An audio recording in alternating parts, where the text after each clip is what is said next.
Salutare tuturor! Așa cum ne-a obișnuit de ceva vreme, Donald Trump pasează toată responsabilitatea nu doar a războiului din Ucraina, adică cheltuieli, costuri, ci și responsabilitatea pentru relația comercială, economică pe care o are cu China. Uite să spună că Statele Unite ale Americii sunt cel mai mare importator din China. Statele Unite ale Americii importă mai mult decât toate țările Uniunii Europene la un loc din China. Și în acest context, Donald Trump spune dacă Europa va face ceva cu China, va obliga Rusia să pună capăt războiului. Un articol foarte interesant a celor de la Adevărul Ucrainean, Ukrainska Pravda, pe care vi-l prezint astăzi. Alte subiecte ale analizei noastre de astăzi sunt: o rampă de lansare pentru drone a fost construită în Rusia la 35 de kilometri de granița cu Ucraina, spun analiștii OSINT. O suită de drone a lovit în centru major al armatei rusești din regiunea Kursk. Forțele operaționale speciale ucrainene atacă centrul corpului pușcașilor marini de infanterie rusească din regiunea Kursk. Sabotajul ucrainean distruge sediul celei de-a 35 armate rusești din regiunea Zaporojie. 18 ofițeri au fost astfel uciși. Ce ne spune demisia tehnocratului rus Dmitri Kozak despre puterea din Rusia? O analiză foarte interesantă a jurnaliștilor de la Kyiv Independent. La final vă prezint hărțile Institutului pentru Studiul Războiului și ale analiștilor de la Deep State.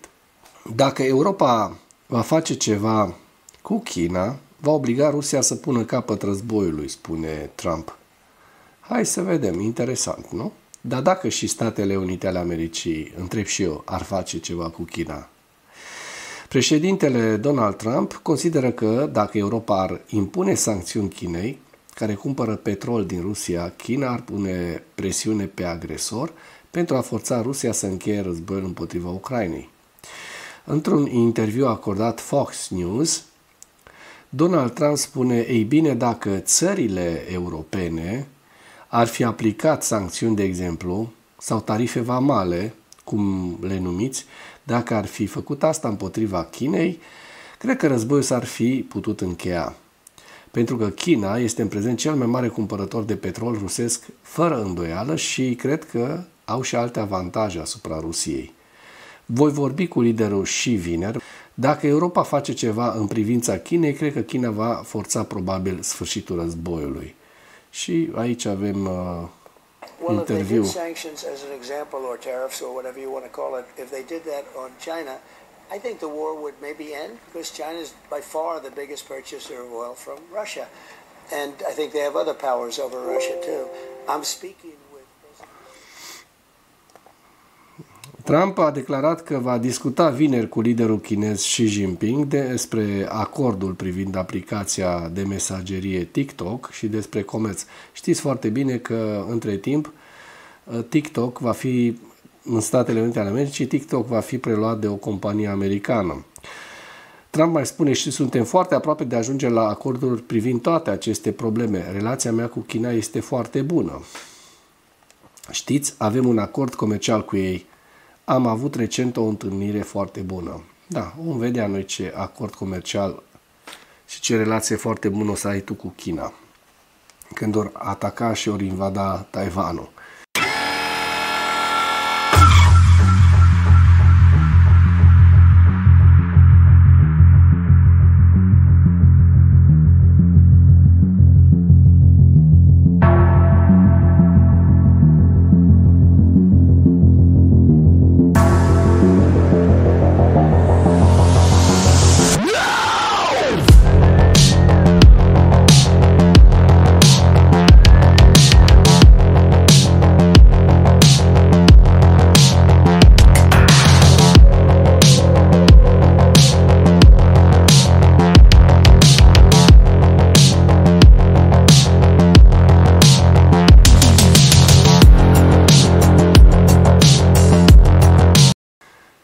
Suită de drone ucrainene în centru major.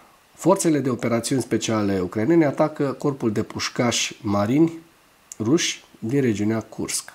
În noaptea de 18 septembrie, unități ale forțelor de operațiuni speciale au atacat centrul logistic al brigăzii 810 marine separate a Federației Ruse, situat în regiunea Kursk. Hai să vedem despre ce e vorba, dacă tot suntem la capitolul ăsta. Între timp conspectăm.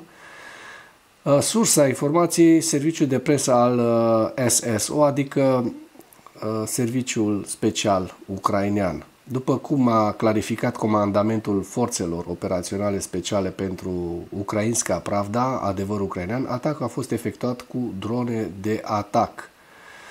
Se pare că lovitura a avut ca rezultat următoarele lucruri. Au distrus baza de depozitare, depozitele de muniții, locația ascunsă a armelor și echipamentului militar al brigăzii 810. Da? Vedem aici în această imagine cum se detonează în mai multe locuri obiectivele militare rusești pe care vi le-am prezentat. Brigada 810 marină, staționată în Sevastopolul ocupat, participă activ la operațiuni ofensive în direcția Slobojanski de nord. Personalul acestei brigăzi este implicat în crime de război, inclusiv în executarea prizonierilor ucraineni. Da? Iată, a fost un atac masiv cu drone ucrainene care a rezolvat problema. Sabotajul ucrainean distruge sediul celei de-a 35 armate rusești din regiunea Zaporojie. 18 soldați ruși uciși. Un sabotaj a avut loc în regiunea Zaporojie, ucigând 18 ofițeri din statul major operațional al sediului armatei 35 de arme combinate a Rusiei. Incidentul a avut loc pe data de 30 august 2025 în apropierea satului Voskresenka, conform proiectului Vreau să trăiesc, un proiect de stat al sediului central de coordonare pentru tratamentul prizonierilor de război. Persoane neidentificate au dat foc vegetației uscate din apropierea postului de comandă al armatei, după care incendiul s-a extins rapid la incintă și în adăposturi. Incendiul a provocat un fum puternic și acumularea de monoxid de carbon. Drept urmare, personalul operativ nu a putut părăsi postul de comandă la timp. Printre morți s-au numărat mai mulți ofițeri de rang înalt, în special colonelul Ilia Mahotin, adjunct al șefului de stat major al Departamentului de Rachete și Artilerie și locotenent colonelul Ruslan Shigabutinov, responsabil cu planificarea operațională. În total, 13 ofițeri, și vedeți în această imagine, au fost declarați morți, iar trupurile lor au fost evacuate din incendiu. Da? Deci, rușii, astfel armata rusească a 35 a pierdut cel puțin 18 ofițeri, inclusiv mai mulți șefi de departamente și servicii. O analiză foarte interesantă a celor de la Kyiv Independent. Ce ne spune demisia tehnocratului Dmitri Kozak, demisia în ghilimele, despre puterea din Rusia? Kremlinul a confirmat pe 18 septembrie demisia apropiatului de lungă durată a lui Vladimir Putin, adjunctul șefului administrației sale, Dmitri Kozak. Potrivit lui Peskov, Kozak pleacă de bunăvoie, demisia sa a fost acceptată, iar 19 septembrie va fi ultima zi în funcția lui Kozak, adică astăzi, a relatat Interfax citând o sursă nedivulgată. The New York Times a relatat anterior că Kozak l-ar fi sfătuit în privat pe Putin să nu declanșeze războiul în Ucraina în 2022. De asemenea, se pare că el a avertizat asupra consecințelor grave ale unei invazii la scară largă, inclusiv asupra unei rezistențe ucrainene acerbe. Anul acesta, Kozak i-ar fi prezentat lui Putin un plan care viza încheierea războiului și inițierea reformelor interne. Plecarea sa, deși nu neașteptată, a ridicat semne de întrebare cu privire la viitorul războiului Rusiei împotriva Ucrainei. Cu toate că n-a fost un prieten apropiat al lui Putin, a fost o cunoștință apropiată. Kozak s-a născut, acum nu mai intrăm în detalii, da? Sankt Petersburg, amândoi din Sankt Petersburg. Și vedeți în această imagine întregul articol. Este destul de lung, nu o să intrăm în detalii, dar vă las link și în comentarii sau puteți să îl conspectați, să îl citiți de aici, în timp ce eu scrollez. Bun, mergem mai departe la ziua 1304 a războiului din Ucraina.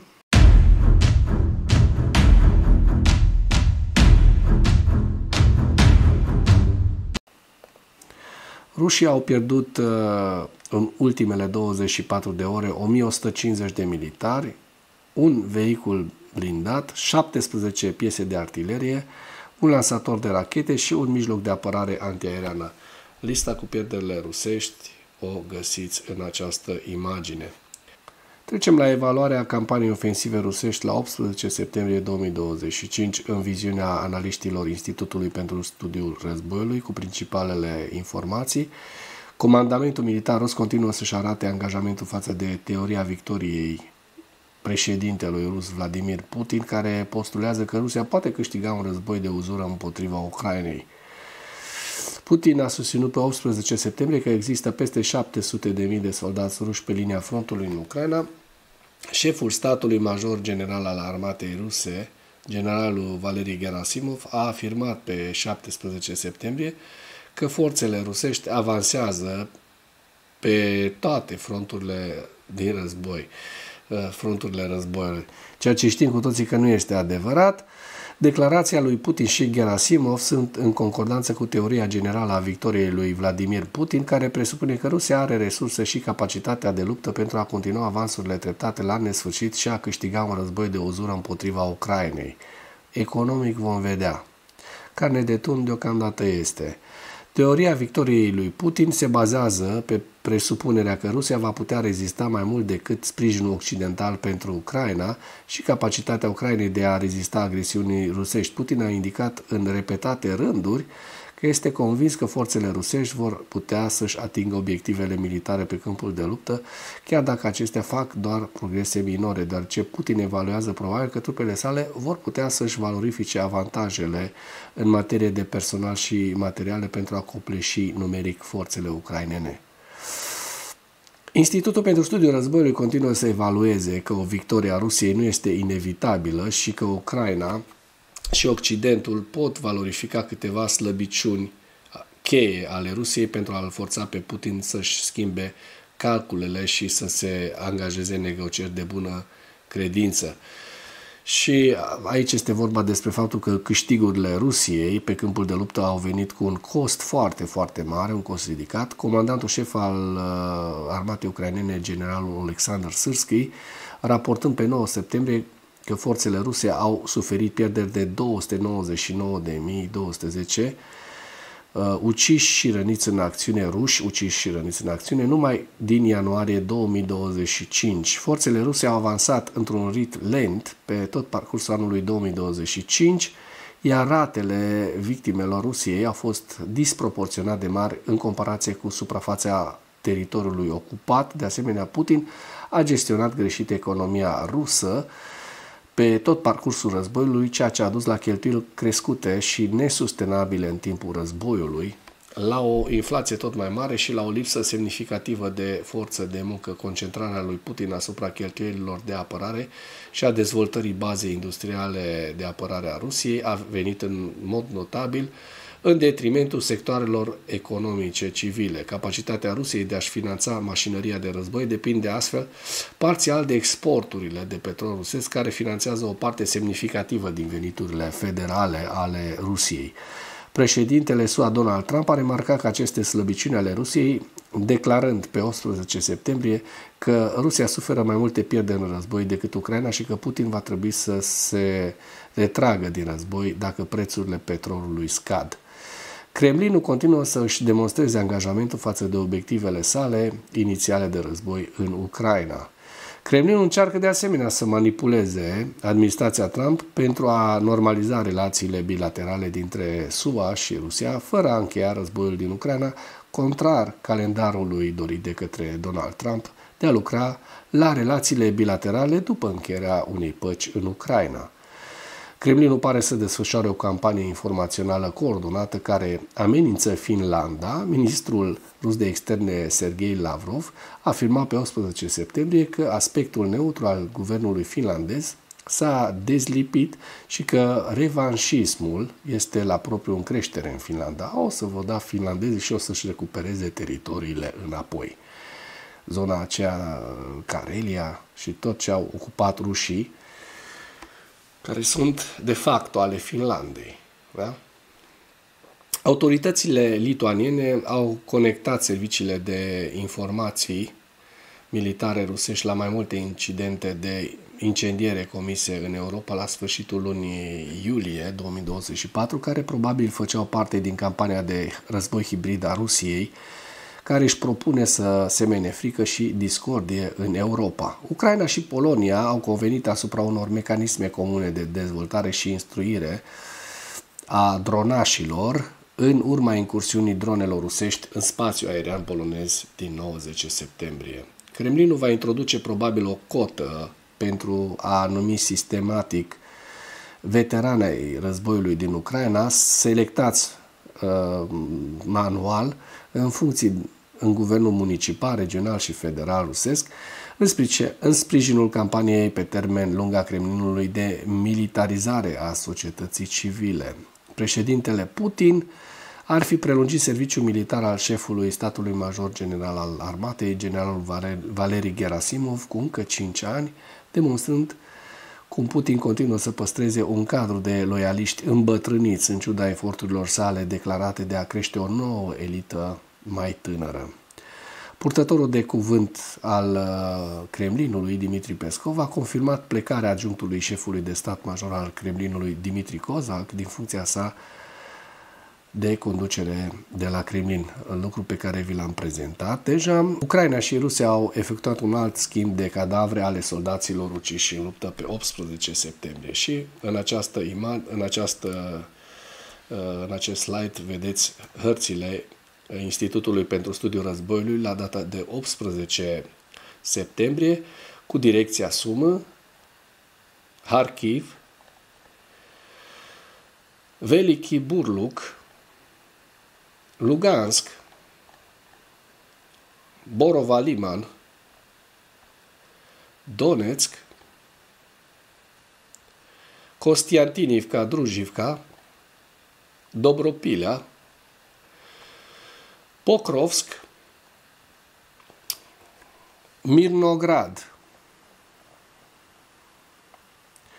Dnepropetrovsk, Zaporojie, orașul Zaporojie și Herson. Și cu acest ultim detaliu închei materialul nostru de astăzi cu îndemnul: dacă ați găsit informații utile în acest videoclip, nu ezitați să-l distribuiți pentru a ajunge la cât mai multă lume. Mulțumesc mult!